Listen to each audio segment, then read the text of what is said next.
C'est-à-dire le Congolais ordinaire, pour survivre au Congo, il fallait qu'il soit dans la corruption, soit qu'il reçoit la corruption ou qu'il donne la corruption.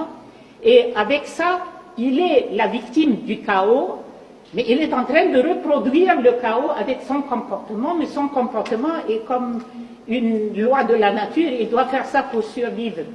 Et le chaos, c'est enraciné dans le système de manière à ce qu'on puisse dire aujourd'hui que le système de reproduction du chaos, c'est devenu comme un cercle vicieux, ça se renforce de soi-même avec les rapports de force qui sont sur place et qui sont appuyés par des forces extérieures. Et ça, je suis un peu inquiète quand j'entends expliquer les programmes politiques ou ce qu'il faut faire au Congo et comment on va aboutir à réformer ou changer le système sans qu'on aborde le problème de la dépendance totale de ce qui se passe au Congo au niveau de la nomenclature. La nomenclature, c'est la classe politique qui a évolué au Congo et c'est une classe très restreinte.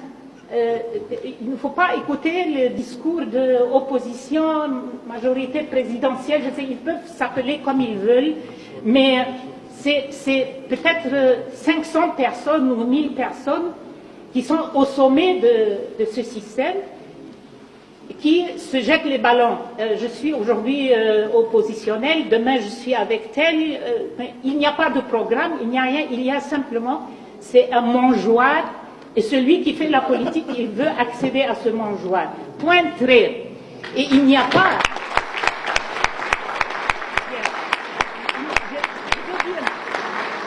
Je veux dire, il n'y a pas d'espoir que jamais... Moi, j'enseigne les sciences politiques depuis 30 ans ou quoi. Et je vous dis que l'expérience humaine, l'expérience universelle nous dit qu'il n'y a pas de possibilité que ceux qui créent le chaos, vous pouvez vous adresser à eux pour dire « aidez-nous à maîtriser le chaos ». Ce n'est pas possible.